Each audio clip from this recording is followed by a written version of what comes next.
자, 우리 함께 같이 말씀 읽겠습니다. 오늘 말씀 사도행전 5장 33절에서 42절까지 말씀인데요. 사도행전 5장 33절에서 42절까지 말씀 제가 읽어드리도록 하겠습니다. 저희가 듣고 크게 노하여 사도들을 없이 하고자 할세 바리새인 가말리엘은 율법 교사로 모든 백성에게 존경을 받는 자라 공회 중에 일어나 명하여 사도들을 잠깐 밖에 나가게 하고 말하되 이스라엘 사람들아 너희가 이 사람들에게 대하여 어떻게 하려는지 조심하라. 이전에 드다가 일어나 스스로 선전하며 사람이 약 400명이나 따르더니 그가 죽임을 당함에 따르던 모든 사람들이 흩어져 없어졌고 그 후 호적할 때에 갈릴리의 유다가 일어나 백성을 꿰어 따르게 하다가 그도 도망한즉 따르던 모든 사람들이 흩어졌느니라. 이제 내가 너희에게 말하노니 이 사람들을 상관하지 말고 버려두라. 이 사상과 그 소행이 사람으로부터 났으면 무너질 것이요 만일 하나님께로부터 났으면 너희가 그들을 무너뜨릴 수가 없겠고 도리어 하나님을 대적하는 자가 될까 하노라 하니 그들이 옳게 여겨 사도들을 불러들여 채찍질하고 예수의 이름으로 말하는 것을 금하고 놓으니 사도들은 그 이름을 위하여 능욕받은 일에 합당한 자로 여기심을 기뻐하면서 공회 앞을 떠나니라. 그들이 날마다 성전에 있든지 집에 있든지 예수는 그리스도라고 가르치기와 전도하기를 그치지 아니하니라. 아멘. 오늘 설교의 제목이 세 사람의 이름입니다. 가말리엘, 니고데모, 그리고 스데반입니다. 부제가 있다면 한 세 사람, 한 세 사랑입니다. 우리가 사람과 사람이 만났을 때 이루어지는 것을 우리가 사랑이라고 표현한다면 오늘 특별히 이제 지난주에서 두 번째 필그림 예배인데요. 3개월 동안 저희가 이렇게 집에서 예배를 드리다가 또 나와 보니 또 나온 이 자연이 너무 아름답고 좋습니다. 또 지난주에 드리고 이번 주에 드리니까 또 이것도 좀 익숙해지는 것 같아요. 이렇게 한 3개월 정도 또 예배를 계속 야외에서 전체 다 돌아다니다가 그렇게 또 공간으로 실내 공간으로 가는 것도 괜찮지 않을까 생각합니다. 특별히 오늘은 샤부옷입니다. 또 기독교 절기로는 이제 오순절이 되어졌는데 오늘 여러분 이렇게 쭉 예루살렘에서 아니면 네타냐에서 또 우리 아시켈론에서 오시다 보니까 바로 이 앞에 보니까 이제 미리 다 추수가 됐더라고요. 미리 조금 더 있었으면 좋았을 텐데 근데 지금 딱 이 시기가 우리가 오늘 이제 샤부옷 또 오순절 이 시기가 보리가 추수가 되고 그 다음에 이제 미리 추수가 되는 시기 이후에 일어난 절기가 되는 거죠. 특별히 오는 가운데 그런 또 모습들을 우리가 보고 올 수 있어서 참 좋은 것 같고 특별히 우리가 이 샤부옷 때에 오늘 이 말씀 오늘 뒤편에 나무에 가려서 조금 잘 안 보이긴 하지만 이 뒤편에 보이는 이 수도원이 베이트 자말이라고 하는 수도원입니다. 여기를 정하게 된 것은 지난주 남성교회 모임 때 어디를 갈까 고민하다가 우리 김진단 목사님이 추천을 해주셔서 그러니까 저도 사실은 이곳을 예전에 그냥 잠깐 수도원까지는 아니고요 잠깐 지나가면서 봤던 정도고 저도 개인적으로 이 장소에 대해서는 특별한 깊이 생각해 본 적이 없는 장소인데 오늘 그래서 특별히 그런 의미에서는 저도 좀 기대가 됐고 처음 같은 느낌이었어서 그리고 아마 여기 오신 분들도 대부분은 제가 알기로는 아마 처음 이곳에 방문하지 않았을까 생각이 듭니다. 그러면 우리가 특별히 이 샤부옷 기간에 또 이 베이트 자말이라고 하는 이곳에 와 있는 우리에게는 오늘 이 말씀을 통해서 어떤 은혜가 있을까라고 하는 기대가 좀 되기도 합니다. 여러분 우리가 이스라엘 살다 보면 의외로 수도원들을 좀 방문할 기회들이 있습니다. 근데 여러분 수도원이면 보통 그 어떤 수도원의 기능에 따라서 수도원의 색깔들이 좀 정해지게 되는데요. 크게는 두 가지로 나눠 있습니다. 하나는 수도원이 은둔 수도원이 있죠. 말 그대로 세상과는 떠나서 은둔하면서 그리고 그 안에 있는 수도사들이 수도하면서 말씀을 가르치고 또 제자들을 가르치는 그런 수도원들이 있는 거예요. 그래서 보통 그런데 우리가 잘 아는 것처럼 베들레헴 저 동편에 있는 마르사바라든가 아니면 이제 우리 유대광야 안에 들어가 있는 성조지 수도원이라든가 이런 수도원들이 그런 은둔 수도원의 대표적인 수도원들인 거죠. 그러다 보니까 그런 수도원들에는 고행들을 많이 해요. 그래서 어떤 데들은 침묵 수도원도 있는가 하면 오늘 제레미 전사님이 오늘 이 수도원이 침묵 수도원인지 이제 물어봤는데 여기는 침묵 수도원은 아닙니다. 그리고 또 어떤 데들은 여자분들이 출입할 수 없도록 남자들만이 이제 들어가는 그런 수도원들이 주로 이제 이 은둔 수도원 안에 갖고 있는 성격들이 되는 거죠. 그런데 또 한편의 수도원이 있는데, 이 수도원은 어떤 수도원이냐면 지금 우리가 이제 보는 이 베이트 자말 같은 수도원이에요. 일반 사람들에게 공개되어지고, 그리고 사람들을 초청해서 그 사람들을 섬기고 그 사람들을 케어하는 일들에 사회적 참여를 적극적으로 하는 수도원들이 있는 거죠. 그래서 아마 이제 우리가 여기 오다 보니까 좀 더 가다 보면 여기에 이제 우리 라투룬이 있잖아요. 라투룬 같은 수도원이 그런 수도원인 거예요. 베세메시를 지나서 오다 보면 사실 산 꼭대기에 이 베이트 자말 수도원이 딱 보여요. 그러니까 누구든 지나가는 사람들에게 눈에 잘 띄고 누구든 방문할 수 있는 그런 수도원들이 지금 오늘 이제 우리가 방문한 수도원들이 있는 거죠. 특별히 이제 이 베이트 자말 수도원은요, 역사적으로 보면 특별히 어린아이들, 과부, 그리고 이제 그러니까 소위 얘기하는 고아들을 데려다가 이 농업 학교를 시작하면서 생긴 수도원입니다. 올라오다 보니 이제 필드들이 좀 있잖아요. 그런 데에서 1800년대부터 어린아이들 직업훈련학교들이 있었던 거죠. 그리고 과부들이 할 일이 없으니, 어떤 직업이 없으니 여기에서 농업을 어떻게 할 수 있는지, 이런 것들의 사회적 약자들을 향해서 오픈하고 그들을 품고 그들을 계속 여기에서 이제 품었던 그런 대표적인 이 수도원이 바로 이 베이트 자말인 거죠. 여러분, 이 비전이 왜 이런 비전으로 이 수도원이 세워졌냐면, 오늘 이제 우리 본문에서 설명하려고 하는 한 인물 때문에 바로 이 수도원이 그런 비전을 품게 됩니다. 그게 바로 가말리엘이라고 하는 사람인 것이죠. 여러분, 베이트 자말 하니까 베이트는 우리가 다 아실 테고, 자말은 어떤 의미일까요? 아랍어입니다. 지말, 자말 이렇게 하는데, 우리 아랍 사람 중에는 자말이라는 이름을 갖고 있는 사람들이 좀 있어요. 우리가 보통 우리 라말라에 가는 이 모사크 자동차 정비소 우리 사장님 이름이 자말이기도 하고, 그런데 자말은 히브리어로는 가말이에요. 가말이 뭐냐면 우리 낙타죠. 그래서 이제 이거를 이야기를 하자면 베이트 가말, 낙타의 집이다 라고 하는 의미를 갖고 있는 거죠. 그리고 이 가말이라는 뜻은 성경에 보면 후대하다, 그러니까 후히대하다라고 하는 의미의 그 후대하다라고 하는 의미를 갖고 있어요. 그러니까 이제 다시 좀 직역해 보면 낙타의 집이라는 의미도 있겠고, 또 한 가지는 후대하는 집, 선대하는 집, 이런 의미들을 갖고 좀 있겠죠. 그런 의미를 갖고 있는 이름이 바로 가말리엘이에요. 그래서 이 베이트 가말이라고 하는 단어는 원래 그 단어 자체는 이런 의미가 있지만, 그 가말이라는 단어를 여기에 썼던 이유는 낙타가 많아서도 아니고, 이 가운데 사람들을 후대하고 선대하는 이 일들의 대표적인 그 사람의 의미가 뭐냐면 가말리엘에서 왔던 의미가 바로 이 베이트 자말이 되는 거죠. 그래서 가말리엘의 집, 저도 이제 아직 안에 유적들을 다 본 건 아니지만, 전통적으로는 이 장소가 가말리엘의 동네, 가말리엘의 집이 있었던 곳에 지금의 수도원이 이렇게 세워지게 됐습니다. 여러분, 가말리엘이라고 하는 인물은 우리 안에 조금 생소한 이름이긴 하지만 신약 성경에 보면 2번 정도 등장을 합니다. 첫 번째는 오늘 본문에 사도행전 이 5장 말씀에 등장을 하고요.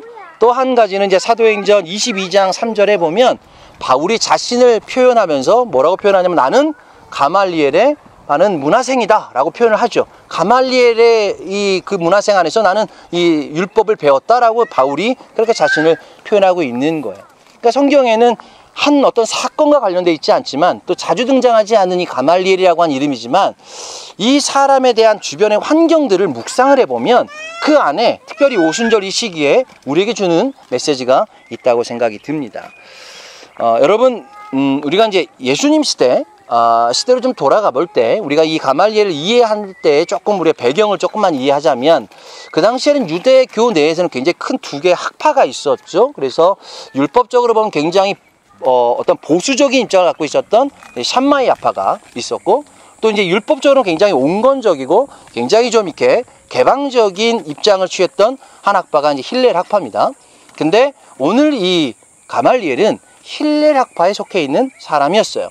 왜냐하면 가말리엘의 할아버지가 힐렐이죠. 이 힐렐 학파의 이제 시초가 되었던 힐렐의 손자가 바로 이 가말리엘입니다. 여러분, 그리고 가말리엘은 그 아버지가 누구냐면 누가복음 2장에 등장하는 시므온이에요. 우리가 이제 예수님의 이 영광, 그 예수님을 이 보기까지 너가 나이가 많이 들어서 죽지 아니할 것이다라고 하는 그 안나와 그 시므온에 대한 이야기를 할 때 그 시므온이 오늘 그 힐렐의 아들이기도 하고 오늘 이 가말리엘의 아버지이기도 한 거죠. 그러니까 이미 가말리엘의 집안 안에는 그 예수님의 놀라운 탄생과 더불어 이 예수님의 역사가 개입되었다라고 지금 우리가 그렇게 이해할 수 있습니다. 그리고 그의 조카가 누구냐면 바로 니고데모입니다.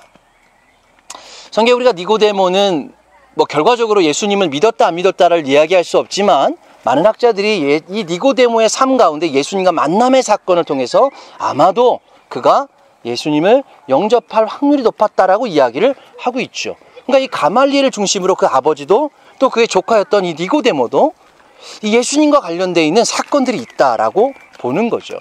여러분 당시에 이 가말리엘은요 랍비라고 하는 칭호가 아니라 라반이라고 하는 칭호를 받았어요. 그게 뭐냐면 여러분 랍비는 나의 선생이란 뜻이에요. 그러니까 보통 우리가 율법 선생들을 랍비라고 부르잖아요. 근데 그 랍비 가운데 라반이란 칭호는 우리의 선생이란 뜻이에요. 그러니 이거는 한 사람에게 개인적으로 내가 율법 선생 이 사람 참 대단하다라고 해서 붙여진 칭호가 아니라 모든 랍비들 가운데 가장 권위 있는 그 당시에 권위 있는 사람에게 정말 당신은 우리의 공동체의 우리의 사회의 선생님이다라고 표현하는 것이 라반이라는 표현이에요. 그 라반이라는 칭호를 얻었던 사람이 누구냐면 가말리엘이라고 하는 이 사람이 됐던 거죠. 여러분 오늘 이 가말리엘이 등장하는 이 본문은 베드로와 이 사도들이요 이 산헤드린 공회에 잡혀왔습니다. 그들이 복음을 열심히 전하다가 이 바리새인들과 사두개인들이 이들을 죽이기 위해서 종교 재판에 지금 세운 상황이에요. 근데 그 가운데 지금 가말리엘이 개입해서 이들을 놓아줘라. 이들이 지금 하는 일이 만약에 하나님의 역사심이면 너희가 이것을 어떻게 막을 수 있겠느냐라고 지금 변론하고 있는 장면을 오늘 우리 본문에서 읽었던 거죠. 결국 가말리엘은 초기 복음 확장에 그렇게 본다면 직간접적으로 굉장히 도움을 줬던 한 인물이 바로 이 가말리엘이라고 하는 사람이 됩니다. 여러분 오늘 이 본문을 이해할 때에 우리가 잘 알고 있는 사도행전 1장에 보면 예수님이 부활하시고 승천하셨어요. 그리고 난 다음에 하늘로 올라가시고 난 다음에 이 제자들은 즉각적인 무슨 행동을 했냐면 함께 모여서 기도에 전심으로 전력했던 거죠. 마가다락방에 모여서 120명 정도의 사람들이 모여 기도하기 시작을 합니다.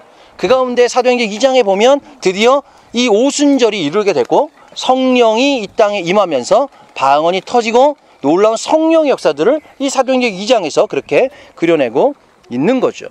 그리고 하늘로부터 급하고 강한 바람 소리가 있어 이 마가다락방에 가득한 성령의 역사를 같이 경험하게 됩니다.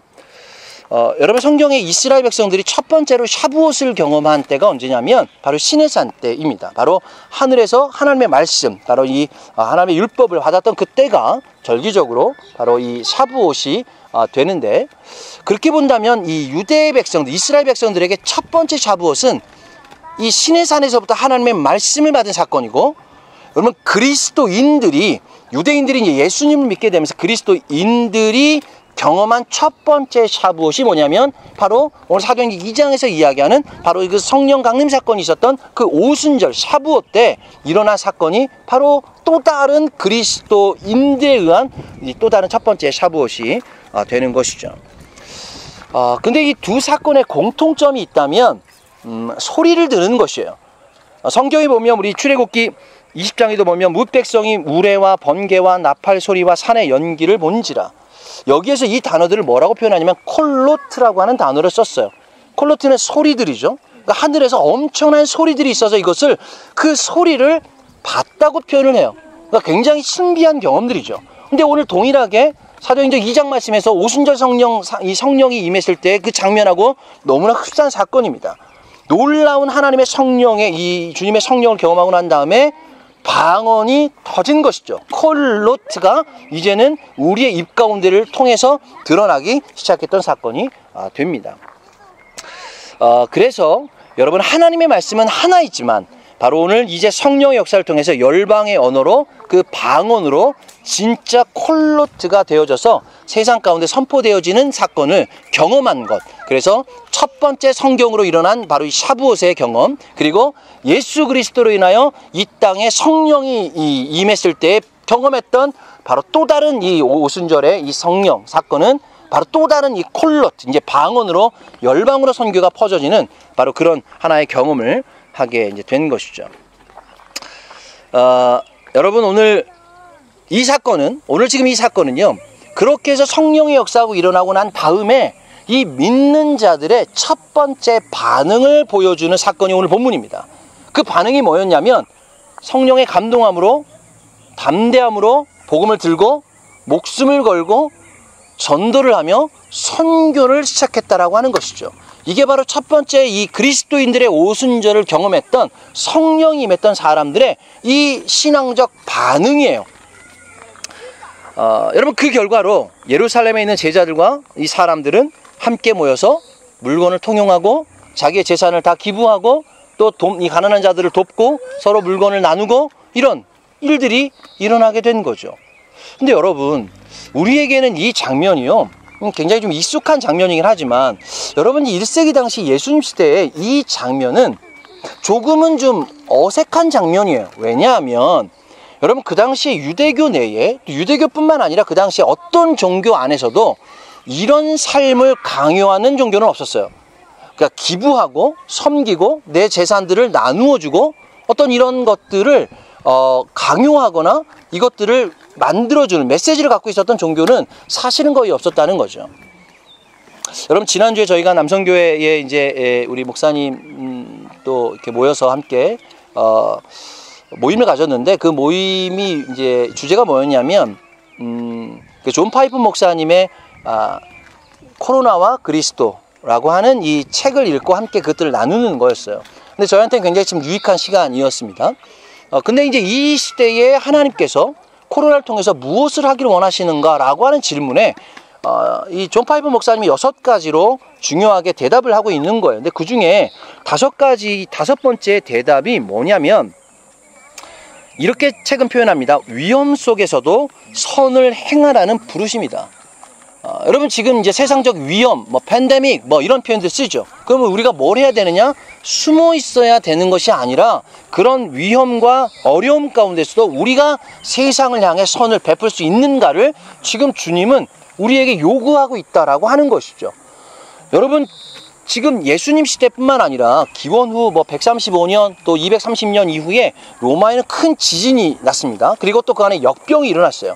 근데 그러다 보니까 그 당시에는 어떤 관용, 그들에게 있어서는 이런 선행이라고 하는 개념이 사실 사회적으로 없었어요. 왜냐하면 그 당시에 종교적으로는 이렇게 표현을 해요. 신들이 인간사에 관심을 기울이는 신념 자체가 그 당시에 없었다는 거죠. 그러니까 신의 개입인 거지 인간들이 신이 하는 일들에 개입을 해서 그 사람들을 도와주는 것은 이건 신의 영역을 침범하는 것이기 때문에 너희들이 할 일이 아니다 라고 이야기를 했다는 거죠.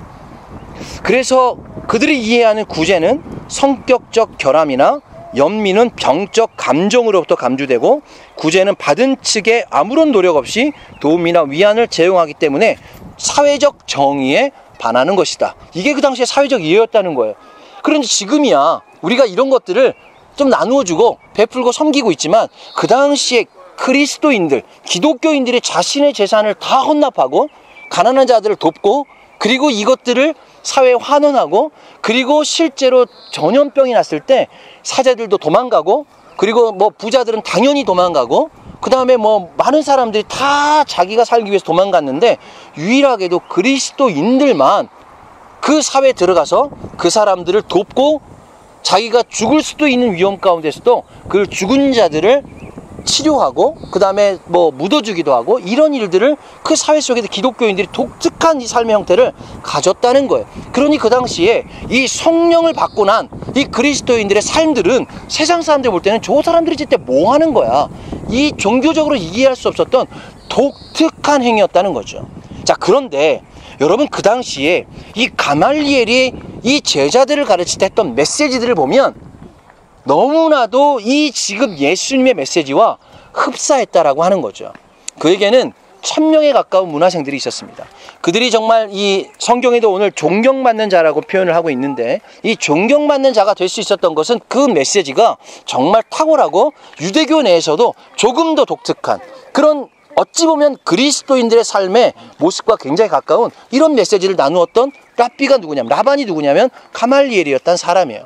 그래서 여러분, 우리가 지금 오늘 그 당시에 이 사도행전 3장 4장을 통해 보면 이것을 통해서 놀라운 기적의 사건, 태어나서부터 안진뱅이로 태어났던 자가 일어나고, 그리고 그 당시 5,000명의 사람들이 예수님 믿게 되는 놀라운 일들은 어떤 일들을 통해서 이 일들이 일어났냐면, 복음을 전하고 전도해서 또 뿐만 아니라 그들이 행했던 사회적 구제, 그 다음에 섬김, 이런 헌신들이 그들에게 놀라운 전도의 방법으로 일어나게 된 것이죠. 그래서 오늘 이런 사상을 품고 가르쳤던 유대교 내의 대표적인 랍비가 바로 가말리엘이라고 하는 사람이었어요. 이런 메시지를 가르치는 가말리엘에게는 굉장히 많은 아까 제자들이 있었다고 그랬는데, 그 대표적인 제자가 누구냐면, 이건 뭐 성경에 나와 있지 않지만 대표적으로 성경에 등장하는 바울이 있겠고, 그리고 또 한 가지는 바로 오늘 스데반, 또 그의 제자였다라고 전통적으로는 이 전승 가운데 이야기를 합니다. 또 한 사람이 누구냐면 바나바라고도 이야기를 합니다. 그래서 우리가 이 사울이었던 이 바울이, 그리고 그 다음에 이 스데반도, 그리고 이 바나바도, 예수님의 이 삶 가운데 목숨을 걸고 나갔던 이 사람들이 바로 이 가말리엘에서부터 들었던 이 메시지들을 예수님이 만났을 때, 예수님의 메시지를 만났을 때 이것이 엄청난 파급력을 갖게 되었다라고 이야기를 하는 거죠. 자, 오늘 본문으로 잠깐 돌아가서, 자, 오늘 지금 본문에 들어가니까 바리새인들과 사두개인들이 등장합니다.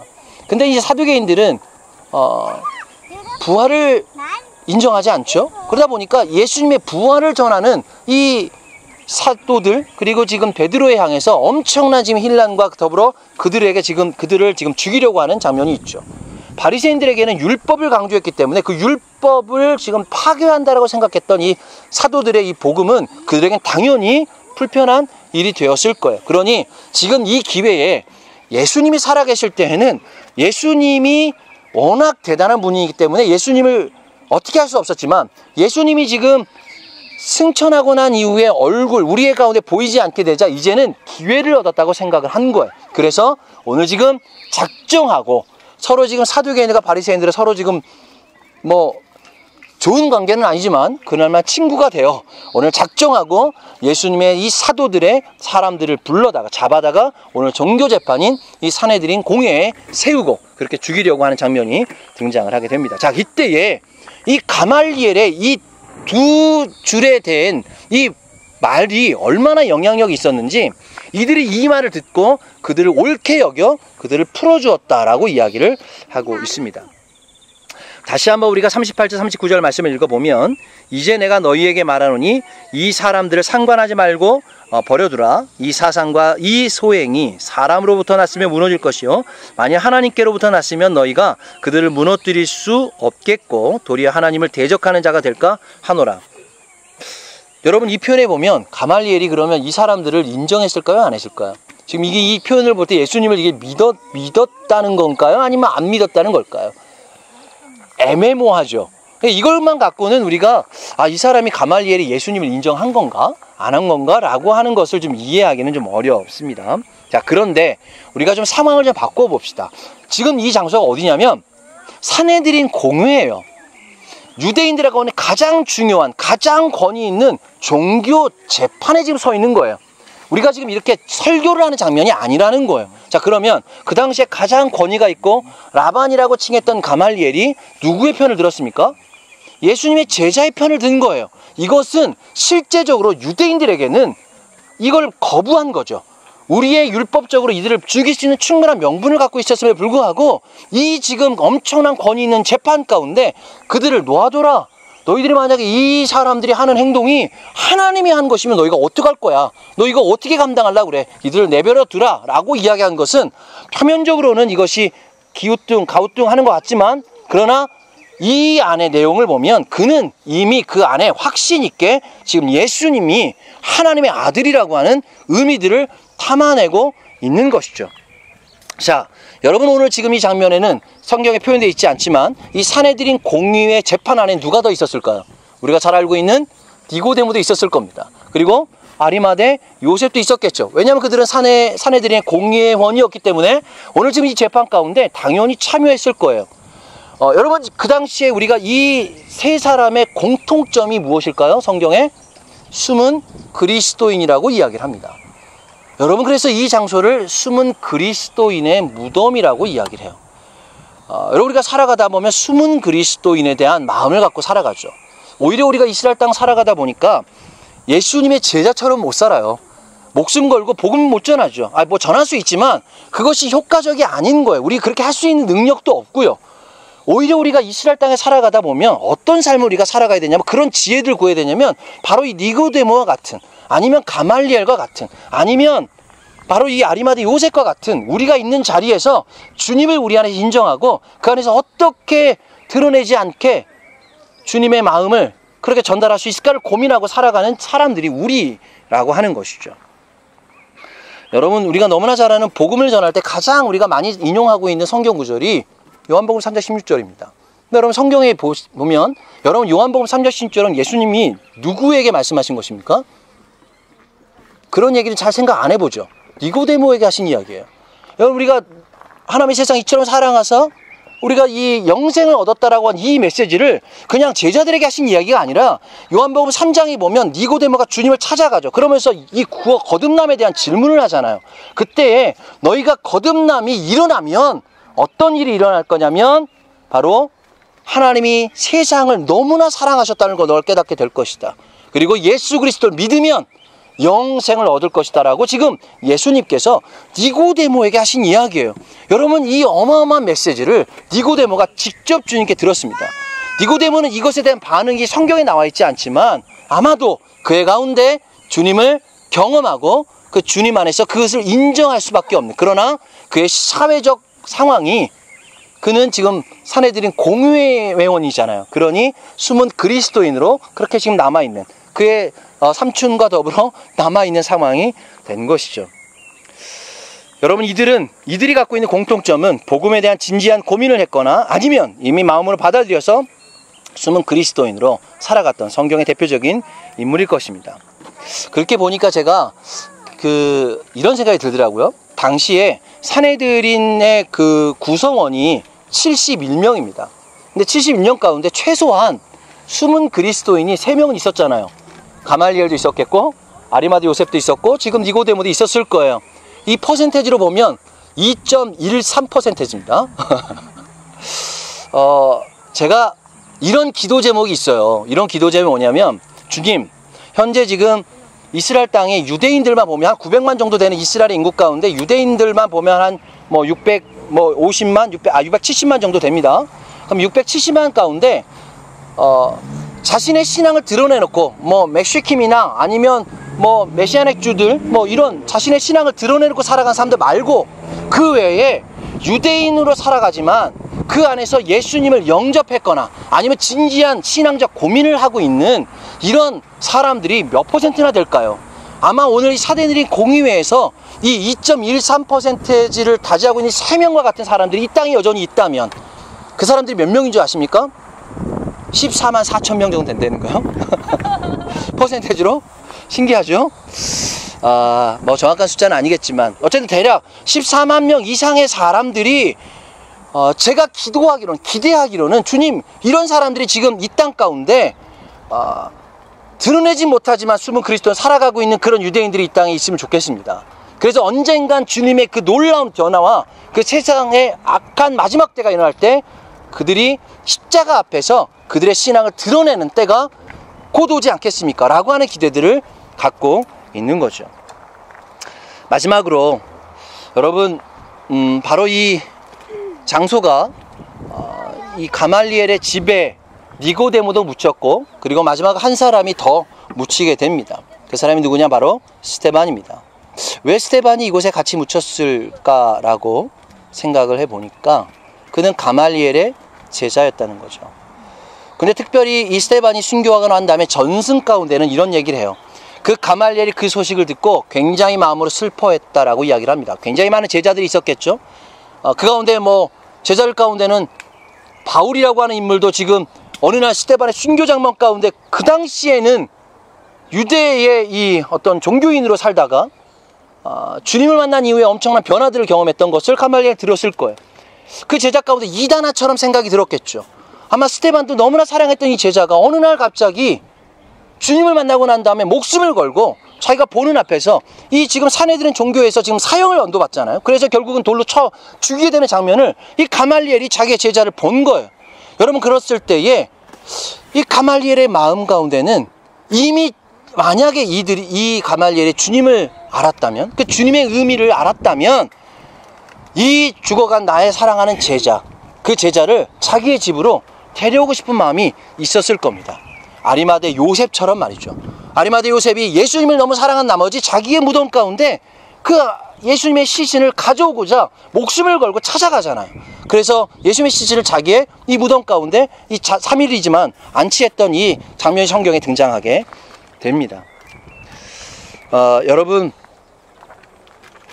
오늘 그가 공회원들이 이 종교적 무자비한 폭력을 통해서 이성을 잃고 이 예수님의 제자들을 죽이려고 했을 때 바로 그 가말리엘이 그 가운데서 선한 이 숨은 그리스도인으로 오늘 그들을 다시 믿음으로 권고하고 하나님의 역사들을 방해하지 못하도록 오늘 그렇게 역사적 개입을 했던 장면이 오늘 사도행전 5장 말씀에 등장하게 됩니다.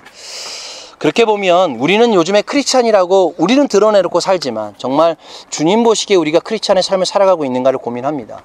어떤 사람들은요, 그들이 크리스찬이라고 드러내고 있지 않지만 그들의 삶 가운데 그들의 눈빛, 그들의 삶의 행동, 그들의 언어들을 보면 그 안에 예수님이 살아 역사하시는 것들을 보는 그런 영혼들이 있다는 것이죠.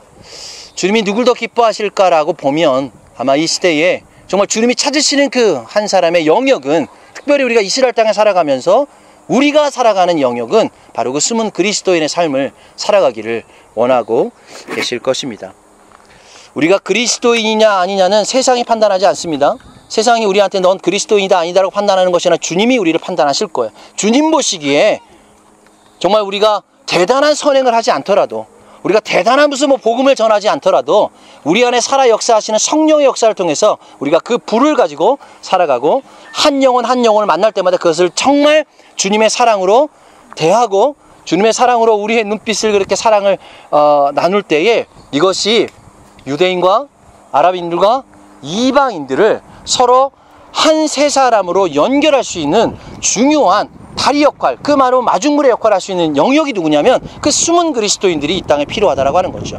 그래서 오늘도 우리가 이 땅에 살아가는 모든 우리 예루살렘 교회의 식구들 가운데 이런 이 가말리엘과 같은, 아니면 니고데모와 같은, 아리마대 요셉과 같은, 그리고 진짜 그것으로 목숨을 바쳐 주님 앞에 나아갔던 스데반과 같은 그런 이 영성이 여러분들 가운데 있기를 주님의 이름으로 축복합니다. 네. 여러분, 베드로전서 3장 4절 말씀에 보면 오직 마음에 숨은 사람은 온유하고 안정한 심령이 썩지 아니할 것으로 하라. 이는 하나님 앞에 값진 것이라. 우리 안에 세상 사람들이 좀 인정해주지 않고 몰라준다 할지라도 여전히 오늘 우리가 살아가는 그 오직 마음에 숨은 사람들, 주님이 아시는 그 숨은 사람들이 오늘 주님 앞에서는 너무나 값진 자들이다라고 그렇게 이야기를 하고 있습니다.